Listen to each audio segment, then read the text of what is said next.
You're watching Taste the Victory. Hey everyone, we got a spicy BT6 deck for you. We're here with Blue Numemon, who absolutely destroyed Hoang Zero, outskilled. You want to go ahead and show us this incredible new deck? Why, of course I would. Anyway, shout out to Hoang for having me on stream yesterday. Pulled out our spicy, awesome tech, just completely dominated. 2-0, no re, so good. For now, here's the deck profile in case anyone else wants to try experimenting. And start with our Tamas. We got 4 DemiMeramon. These, they're just kind of like your best option at the moment. A lot of red babies don't really do anything, if that makes sense. Like, if you have your Yokomon or Koromon, you really need to be building your deck in a certain way. I guess Digimon's kind of generic, but this one, you could just swing into security, you get your boost. Life's fair. So, with that out of the way, we'll get back to these actually after this next little bit. Our next section is going to be our Shoutmon Blitz package. So we got 1, 2, 3 Omnimon BT5 got Blitz. We've got 4 BT6 Shoutmon, 4 BT5 Shoutmon, 4 OmniShoutmon, 3 ZeigGreymon, and 4 Shoutmon DX. So this is going to form the core of your deck, and honestly you can go up to 4 Zeig if you want. I'm just trying to play around with the deck a little bit, so I'm testing with a little less Zeig. It doesn't come up all the time, but you know, it's an option, it's a nice flexible tech. So this is your general Blitz package. Shoutmon searches out most of these guys. You can pull up these guys as Shoutmons, you can pull up these guys for your Blitz. It's a nice simple package that's been around since the dawn of time and is going to form the very simple core of our deck. Okay. In case people don't know, this Shoutmon searcher, this Shoutmon doesn't search, but combined with our DemiMeramon is a nice 3k swing, and in a meta filled with stuff like Gabu Bond and Agu Bond, which generally, you know, they played quite a few rookies that are around 2k. This guy can get in for nice chip damage. You just evolve him raising on top of a Demimera, bring him up, swing him out. If you need to, you can try to go up on him, but since this is a zoo-based deck, we'll get to that section in a couple seconds here probably. You generally won't get all the inherits going off of this stuff, but this shout package is just your nice little core that you can work off of. So our next little piece is probably the strongest part of the deck. We got our 3 starter deck RizeGreymon, 3 of the BT5 Triceramon, and for now we have 2 of the BT4 Vermilimon. So this is the basis of your deck here. Right. RizeGreymon, 7-drop, pop something with 5,000 or less. Right now we're not in a meta that's seeing too many 6,000s, although they may shift more towards like the 6,000 DP blockers. So this will usually clear out either a rookie or a champion to try to get value off of having to play it for 7. Right. Then these guys are kind of like the bread and butter of your deck. I should probably be running more of them, but deck space can get a little tight. 5-drop, 8,000 DP, shows up in security, it's killing most anything. If you need a nice hard play, 5 cost is actually very reasonable. If you're at 1, you're passing your opponent 4, which isn't too much, but you know, it's a nice solid play. Lets you build off into whatever, you know, Blitz megas that you want, you know, your Zeigs, your Shoutmon DX, whatever other megas that we'll get into in a second that you want to play.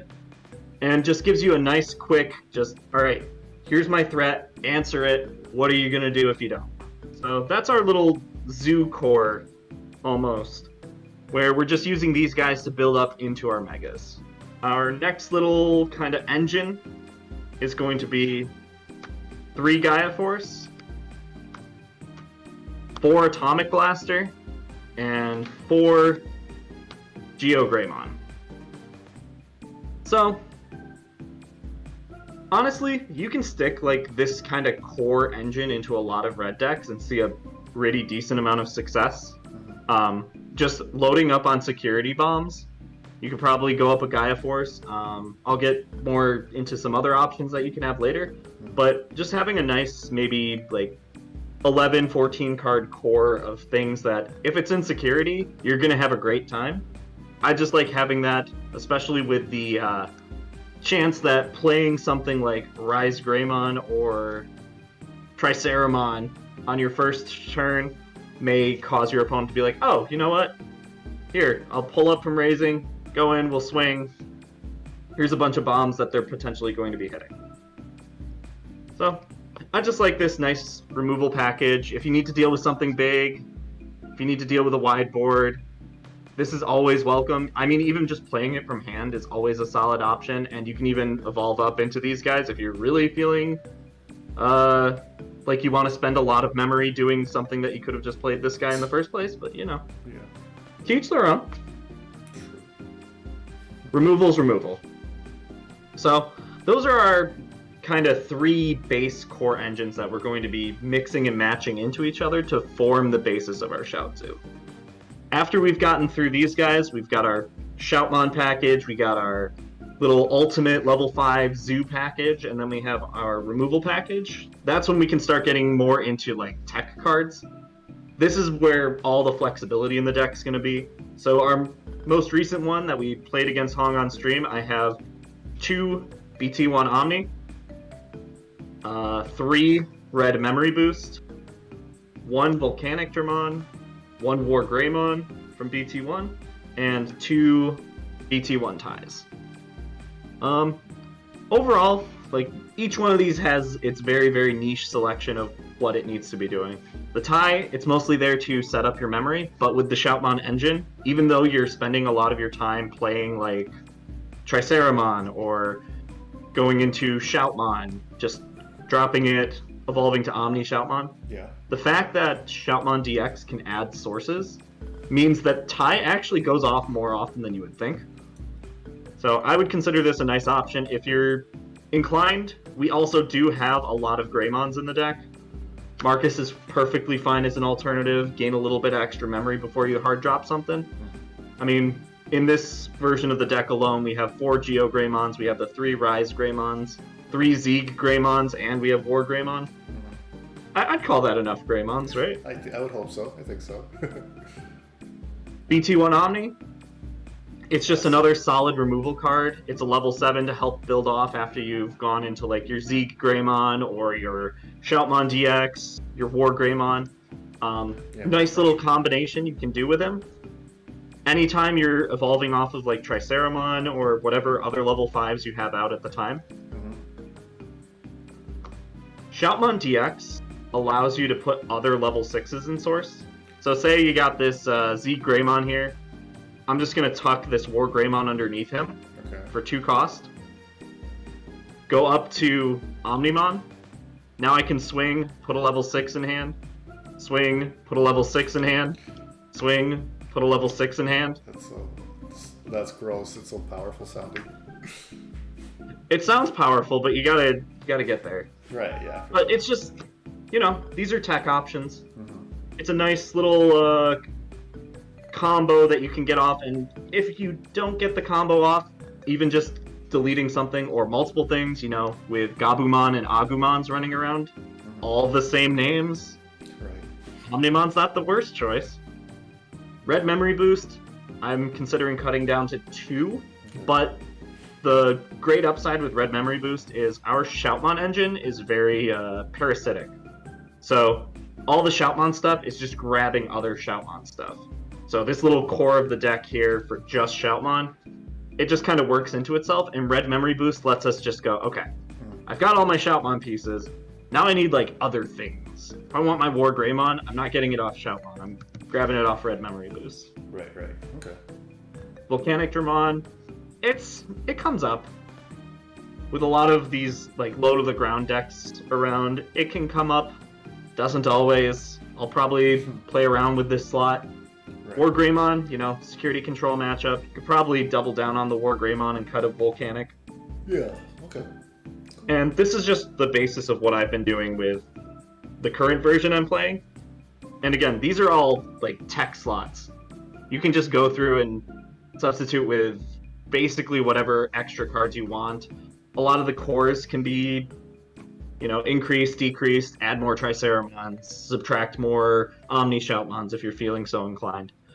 And like some other options that you can put in there, you can run some extra Guilmons, you know, kind of knocks out the zoo aspect, but being able to potentially warp into one of your Gallantmons, and even in just your normal cases, going from level 5 into either Gallantmon is perfectly fine. If you're running Tais or Marcuses, Gallantmon also has the potential to pop. Gallantmon swings for a bunch of security checks, and the Guilmon underneath provides additional card draw, which Red has generally been a little lower on the card draw side than a lot of other colors. So that's like a nice little engine you can do. You can swap up like your level 7 lineup. You don't need to run 3 Blitz Omni if you don't want to. I'm running it because I felt, you know, I really wanted these Blitz Omnis in a lot of situations. You could even up it to 4 and just like start cutting some of your tech cards. Put something like Ultra S, maybe even an X Antibody to follow up your Blitz Omnis with. Other options that you have, you know, other types of level 6s. Very general ones. I should have grabbed it too, but like BlitzGreymon from BT3, BT5 WarGreymon can sometimes pop a blocker. It's a little more inconsistent, but you know, also having an inheritable that lets you pop more small things when you're swinging with your Blitz Omni or something. It's an okay card. Durandamon you can slot in using your Shoutmon DX. And with Shoutmon DX and ZeigGreymon, you can attack something unsuspended using the Blitz attack, tuck this in, now you have a Piercer. And, you know, follow up with your BT1 Omnimon and start putting it all back, get ready to evolve another stack, and go right back up. Other little options you can consider. If you're looking for more aggression, you can always slot in more like security attack plus, Volcanicdramon, and even starter deck Greymon if you really want to like cut the zoo aspect of just slamming a level 5. You can build it as a go tall deck, but you know, what's the fun in that? Yeah. So Volcanicdramon, you could substitute like RizeGreymon if you're really up for it. Other cards you can tech in, Happy Bullet Showering. This card seems kind of weaker since it only deletes the smallest DP, but at the same time, if your opponent has a single stack, this is a Gaia Force. It just blows up whatever. Yeah. And additionally, it can do collateral damage. If your opponent has 2 or 3 things with the same DP at the lowest amount, it can come up. You can up your security bombs if you want. I honestly really love this Greymon. It's just I'm running out of space in this deck already. This also helps you contribute a little more towards your gold fall strategy, where you can place a Shoutmon in your raising area, go up into GeoGrey or the security Greymon. You don't really care about that level, but it lets you pay 2 to pass turn, and then you can build up into your Shoutmon stacks. ZeigGreymon, similar to RizeGreymon, blockers are kind of falling off. It can pop like a Sistermon, but usually if Jesmon's at the point where you have Sistermons out with blocker, you're probably not winning that matchup by dropping something for 7. And then, like earlier, Marcus is a solid option if you really want to choose to go more of a like Greymon engine mixed in with your Shout Zoo. And there we go. That's just the very basics of Shout Zoo. It's a flexible deck, other than like your general core of things that I personally like. You can always up the counts, like remove some of your removal cards, up more level 5s and 6s. But overall, very fun deck. 2-0'd Hoang on stream, if I didn't mention that already at the start of this video. And there we go. Okay, very cool. That is awesome. I love how flexible it is and how creative you can get with the deck building in Shout Zoo. This is a very neat deck. So what would you say is the matchup spread in our BT6 meta? What's it good against? What does it have a hard time against? So based on what we've been testing, it's not a tier 1 deck. Don't get me wrong. It's not going to realistically beat Jessmon if they open the nuts. But, you know, there is a potential there. I've won some games against Jessmon, but generally it's a losing matchup. Gabubond and Agubond. Gabubond, there's a potential there, but it all depends on their security. Like, you can pop most of their things off of a Shoutmon DX evolution and then just jam into security for a bunch of checks using your OmniShoutmons. You're not going to realistically die most of the time if you have DemiMeramon and your rookie Shoutmon in source. 15k is going to get over Gabubonds. Agubond is definitely a tougher matchup, only because they run a lot of removal cards, and that's one of the big weaknesses of this deck is I can play something big, but if you answer it and then also play something else, you're getting the tempo advantage, and I'm sitting here going, okay, here, I'll play another Triceramon. Let's see what happens this time. Oh, it's gone again. Yeah. Great. What else? Black Royal Knights, probably an okay matchup if you can get going fast enough. You don't really care about things like Chikurimon, because if you're going into Shoutmon DX, you tuck like ZeigGreymon underneath, they de-digivolve it, and you still have a Mega. You don't care. And if they go down to level 5, you can use more of your Blitz or your when digivolving effects like BT1 WarGreymon, BlitzGreymon. Any number of when digivolving effects just let you reprod. Downside in that matchup is if they can get to Gankumon fast enough, you're usually building like your kind of stronger stack, so you gotta recognize you gotta go wide. Things like Titamon, you know, your general go tall decks, those kinds of decks are going to be a little bit of an easier matchup because you're just going right out of the gate. I'm slamming Triceramon turn 1.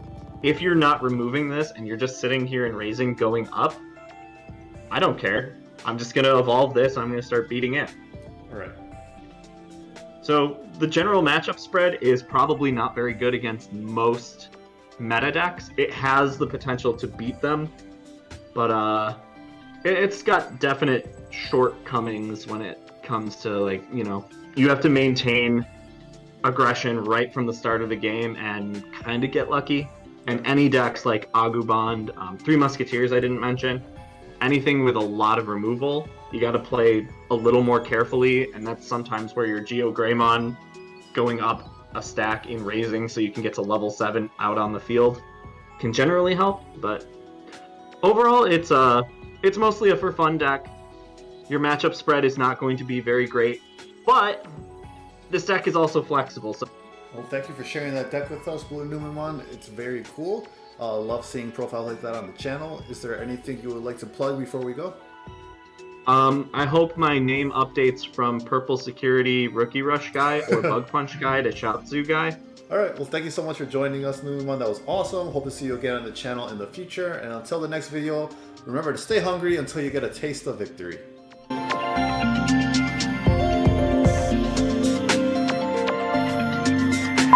Hey everyone, we got one of the spicy decks for you in... Wait, what set is this? BT6? BT6, yeah.